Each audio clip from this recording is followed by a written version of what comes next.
आप सभी को प्रणाम। जय श्री राम। मैं हूं लालन ठाकुर बीरन नेपाल से। आज के इस वीडियो में हम लोग चर्चा करने वाले हैं कैश बुक के बारे में।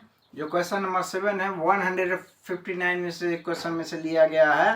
Cash book with cash and bank column. इसमें कंट्रा एंट्री के भी बात है। डिपोजिट इनटू बैंक आएगा तो उसमें कंट्रा एंट्री होगा। Cash withdraw from bank for office use अगर सेंटेंस आता है तो इसमें लिए कंट्रा एंट्री आएगा। तो इसमें कंट्रा एंट्री किस भी एक एड हुआ है तो उसका कंट्रा एंट्री को भी एक हम लोग करेंगे। तो सबसे पहले विद्यार्थी को जर्नल एंट्री आना होगा और उसको लेजर पोस्टिंग करना आना होगा। ये चैप्टर बहुत आसान है, कैश बुक बहुत आसान है बनाना, लेकिन उसके लिए जर्नल आना होगा। आपको जर्नल पास करना और उसको लेजर पोस्टिंग कर देना है। तो वही काम इसमें भी करेंगे हम लोग। इस बुक में है, देख सकते हैं। इस बुक में अस्मिता पब्लिकेशन का बुक है। इस बुक में से लिया गया है। इसमें से 159 में है। क्वेश्चन नंबर आप 7 देख सकते हैं। क्वेश्चन नंबर 7 देख सकते हैं। इसी का हम लोग सॉल्यूशन करेंगे। इसमें पूछा गया है enter the fund transaction in the cash book and having the cash and bank column. Cash और बैंक कॉलम है। तो इसमें मार्ग 1 है, कैश इन हैंड है 25,000 रुपया। तो कैश कॉलम में दिखा देना है 25,000 रुपया। और मार्ग 2 में है good sold for cash. Good sold for cash है, नगद में हम लोग बिक्री किए हैं तो कैश अकाउंट या टू सेल्स अकाउंट कर देना है। उसके बाद में मार्ग 4 में है कैश डिपोजिटेड इनटू बैंक, यानी कि 30,000 है तो कैश डिपोजिटेड बैंक आते ही कंट्रा एंट्री करना है। कंट्रा एंट्री करता होता है अपोजिट। तो इसके एंट्री होगा कैश डिपोजिट इनटू बैंक। तो बैंक अकाउंट या टू कैश अकाउंट हो गया। तो बैंक डेबिट साइड में है तो डेबिट साइड एंट्री करना है, लेकिन इसका अपोजिट करता है कैश। तो कैश लिखना है, लेकिन कैश के छोड़कर बैंक कॉलम में हम लोग का अमाउंट एंट्री कर देना है। और दूसरे साइड में सीआर साइड में बाय बैंक करना है, बैंक को छोड़ के कैश में लिख देना है। और दोनों साइड में सामने सामने कोस्ट में LF लेजर फोलियो में सी के साइन दे देना है। हो गया। मार्क 10 में purchase goods worth 10,000 and paid R 6,000 in cash and balance through cheque. यानी कि 10,000 का सामान खरीदा गया है, 6,000 रुपया कैश दिया गया है और 4,000 रुपया बैंक से दिया गया है। तो परचेज अकाउंट DR और to cash account to bank account करना है। मार्क 10 में विड्रॉन और 10,000 cash from bank for office. अब ऑफिस यूज के लिए है, तो जब कैश डिपोजिट करना है या निकालना है तो उसके लिए कंट्रा एंट्री होगा। तो मार्क 10 को भी हम लोग कंट्रा एंट्री कर देंगे। मार्क 15 है सैलरी पेड बाय चेक 5,000। तो सैलरी अकाउंट या टू बैंक अकाउंट। अब इसको हम लोग जर्नल एंट्री पास करके लेजर पोस्टिंग कर देंगे, हो जाएगा। तो चलिए देखते हैं सॉल्यूशन।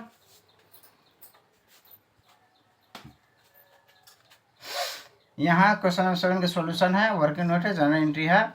यहाँ मार्ग 1 में है टू बैलेंस BD दिया है कैश में 25,000। तो मार्ग 10 कर देना है। अब यहाँ to balance BD cash column में करना है, बैंक में नहीं करना। बैंक बैलेंस नहीं दिया इसीलिए इसमें डैश दिया गया है। अब आइए जर्नल एंट्री। मार्ग 2 में है कैश अकाउंट DR 20,000 और टू सेल्स अकाउंट 20,000 है। तो कैश DR साइड में DRA साइड में लिखना है, लेकिन कैश का पॉइंट क्या है सेल्स। तो सेल्स लिखना है। तो पहले मार्क 2 लिखना है और टू सेल्स लिख कर हम लोग क्या करना है, कैश कॉलम में लिखना है। कैश कॉलम में लिखना है, बैंक कॉलम में डैश कर देना है। उसके बाद में है हम लोग को मार्क 4 में है बैंक अकाउंट DR 30,000 और टू कैश अकाउंट। अभी तब डिपोजिट बैंक वाला केस हो गया तो इसको कंट्रा एंट्री करना है। तो बैंक DR साइड में है तो DRA साइड में डेट लिखेंगे, लेकिन इसका अपोजिट कैश। तो मार्क 4 लिखना है, मार्क 4 लिखना है, टू कैश लिख देना है। और जब यहाँ आप पार्टिकुलर्स में कैश लिख दिए तो कैश कॉलम को छोड़ देना है डैश। उसमें पैसा अमाउंट नहीं लिखना है, अपोजिट में लिखना है बैंक कॉलम में। तीसरा लिख देना है। कैश के जो बैंक कॉलम के जो सामने है उसी में लेजर फोलियो में C लिख देना है। इसका अर्थ होता है कंट्रा एंट्री हुआ है।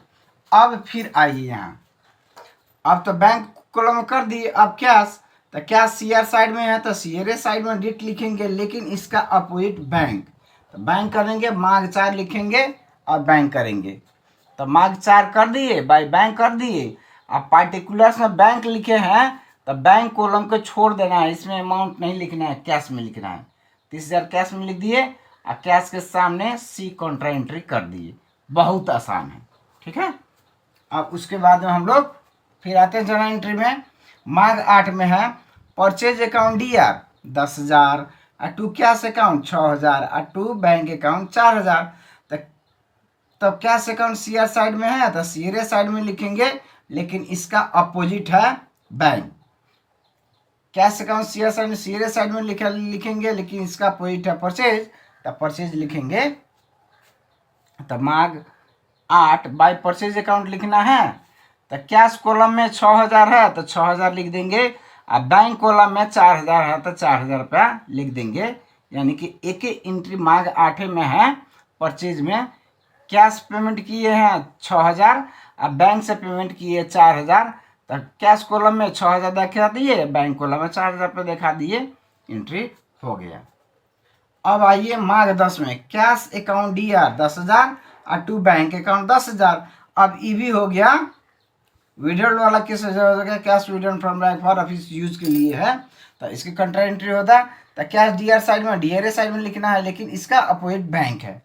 तो मार्क 10 लिखना है, टू बैंक लिख देना है। बैंक को अगर पार्टिकुलर्स में लिखे हैं तो याद रखना है, बैंक लिखे हैं तो बैंक को छोड़ देना है, बैंक में नहीं लिखना है, कैश कॉलम में लिखना है, और इसका सामने कॉन्ट्रा एंट्री लिख देना है।